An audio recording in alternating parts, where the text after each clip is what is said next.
अभी तक छात्रों को जो है रिहा नहीं किया गया है और केस अब तक जो है वापस नहीं लिया गया है। केवल एक चिट्ठी ही निकाला गया है, नोटिफिकेशन निकाला गया है। अगर कल शाम तक जितने छात्र हैं, छात्राएं हैं, अगर उनकी रिहाई नहीं होती है और कल तक सारे केस ऑफिशियली वापस नहीं लिए जाते हैं, नहीं तो अगर नहीं लिए जाएंगे तो 30 तारीख से सुबह 7 बजे से पूरा बिहार में प्रदर्शन जारी रहेगा। बांकीपुर सीट पर चुनाव है, इसीलिए पूरे बिहार में तनाव है।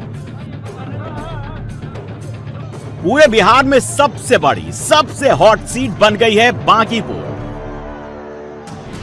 बिहार के जितने बड़े धुरंधर हैं, सब के सब मैदान में उतर गए हैं। प्रशांत किशोर, जिन्होंने बिहार में चुनाव नहीं लड़ा, लेकिन अब वो खुद ही चुनावी मैदान में हैं। तेजस्वी खुद चुनाव प्रचार कर रहे हैं, रोड शो कर रहे हैं, हाथ जोड़ जोड़ कर आरजेडी की प्रत्याशी के लिए वोट मांग रहे हैं।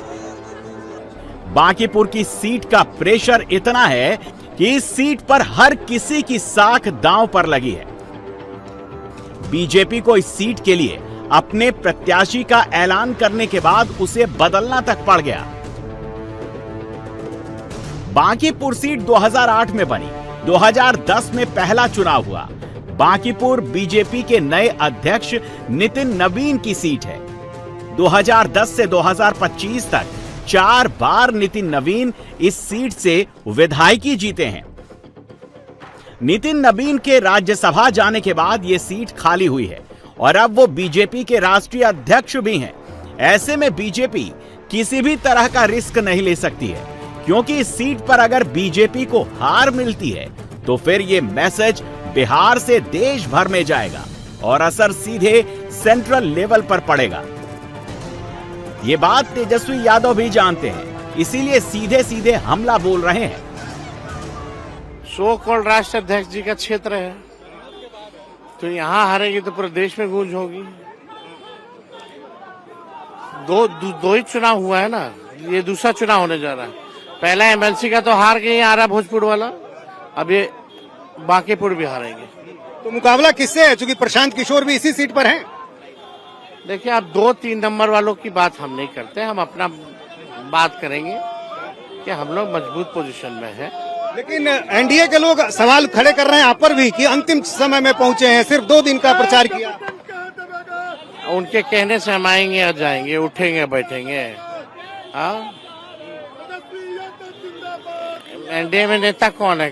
प्रधानमंत्री और अमित शाह, वो लोग कहाँ है? अपने प्रधानमंत्री जी को बोले वो लोग की मेलोडी को मेलोडी कम खिलाएं, है ना। देश जल रहा है, वो मेलोडी को मेलोडी खिला रहे हैं। 30 जुलाई को बांकीपुर सीट पर वोटिंग की जानी है। शाम 5 बजे के बाद बांकीपुर में आज चुनाव प्रचार खत्म हो गया, इसीलिए इस सीट पर हर कोई अपना पूरा दमखम लगा रहा है।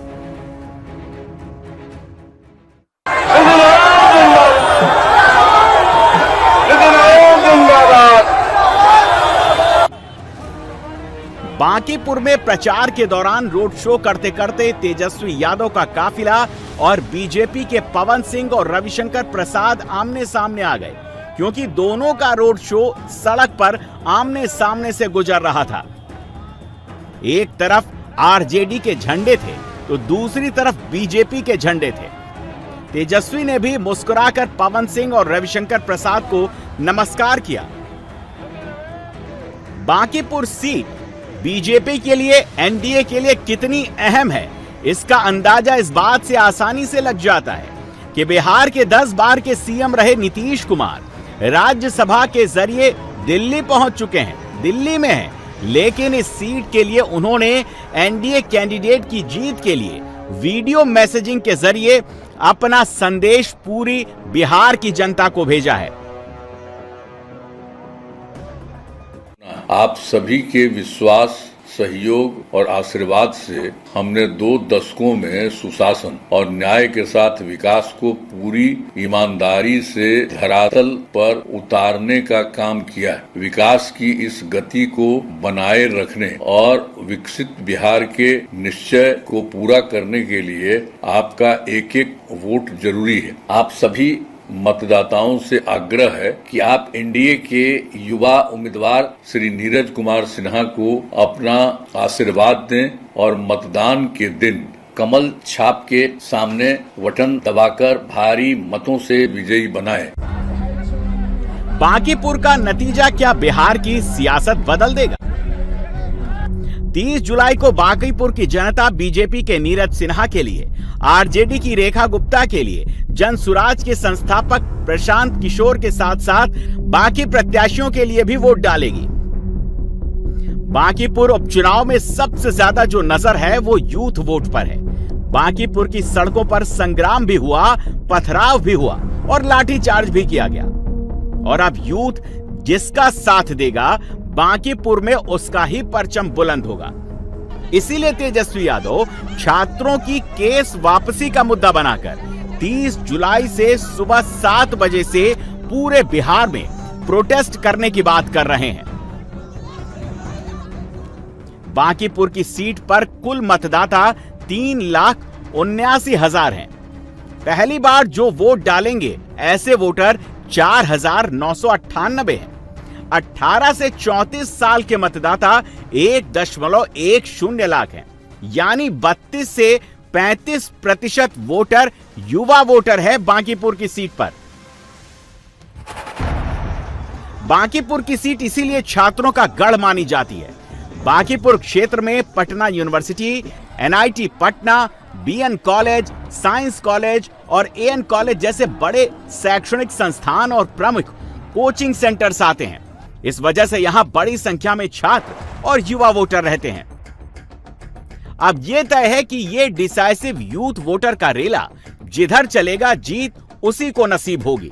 इसी वोटर को रिझाने के लिए तेजस्वी यादव ने बिहार में नए आंदोलन की टाइमिंग 30 जुलाई की सुबह 7 बजे की रखी है, जब वोटिंग शुरू होगी, जिससे यूथ वोटर को रिझाया जा सके। जंतर मंतर पर जो कुछ हुआ उसका सीधा असर बांकीपुर के विधानसभा उपचुनाव में देखने को मिल सकता है। बांकीपुर सीट शहरी सीट है, इसीलिए यहां पहली बार वोट डालने वाले और सोशल मीडिया पर डिजिटली रूप से सक्रिय रहने वाले युवा वोटरों का प्रभाव इस सीट पर ज्यादा हो सकता है। बांकीपुर सीट के उपचुनाव को लेकर इसीलिए अब राजनीतिक दलों ने अपनी रणनीति में बदलाव किया है। फेसबुक, इंस्टाग्राम पर प्रचार अभियान चलाया जा रहा है। डिजिटली सक्रिय मतदाताओं से संपर्क हो रहा है। व्हाट्सएप और यूट्यूब के जरिए घर घर संपर्क हो रहा है।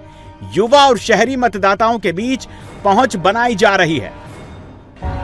जितनी साख बीजेपी और आरजेडी की इस सीट के उपचुनाव से जुड़ी है, उससे भी ज्यादा ये चुनाव जनसुराज पार्टी के संस्थापक प्रशांत किशोर के लिए अहम है। 2025 के विधानसभा चुनाव में प्रशांत किशोर ने अपनी पार्टी जनसुराज को चुनाव लड़वाया, लेकिन पीके का वोट प्रतिशत 4% को भी टच नहीं कर सका।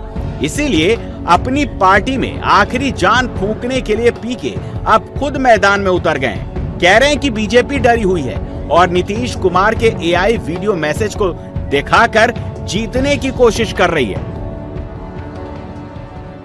नीतीश जी ने जो वीडियो में सो कॉल्ड कहा है, उसको नीतीश जी से जरा आप कहलवा दीजिए। नीतीश जी का वो बयान नहीं है, वो डॉक्टर्ड वीडियो है और भाजपा हताशा में हर वो हथकंडा अपना रही है कि किसी तरीके से बांकीपुर की जनता को बरगलाया जाए। पहले अपने नेताओं को लगाया, मंत्री सांसदों को लगाया, जीविका दीदी को लगाया, सरकारी तंत्र लगाया, पैसे बांट रहे हैं। सब करने के बाद भी जनता हिलने वाली नहीं है। ये इस एपिसोड का ये अंतिम घिनौना हरकत उनके द्वारा किया गया है। भाजपा हार चुकी है। लड़ाई मार्जिन की है कि कितने बड़े मार्जिन से हारते हैं। 2025 में बांकीपुर की सीट पर जनसुराज की प्रत्याशी को 5% वोट मिला था। इसीलिए पीके को लगता है कि उनके चेहरे पर वो 5% को बढ़ाकर जीत के प्रतिशत तक ले जा सकते हैं। बांकीपुर के चुनाव को त्रिकोणीय बना सकते हैं। बांकीपुर में रोड शो बीजेपी का भी हो रहा है, भीड़ भी खूब दिख रही है। लेकिन देखने वाली बात यह होगी कि 3 अगस्त को जब ईवीएम खुलेगा, वोटों की गिनती होगी, तो नितिन नवीन का रिकॉर्ड टूटेगा या नहीं टूटेगा। बांकीपुर विधानसभा से भारतीय जनता पार्टी के प्रत्याशी जिनको पूर्ण समर्थन एनडीए के हर एक घटक दल का प्राप्त है, उनकी जीत भारी मतों से सुनिश्चित है। इसमें कतई किसी तरीके का कोई भ्रम नहीं है। जीत का मार्जिन कितना होगा, बस अब वो देखने वाली बात है। बांकीपुर में 30 जुलाई को वोटिंग शुरू होगी। 3 अगस्त को बांकीपुर ये तय कर देगा कि बांकीपुर का संदेश क्या है।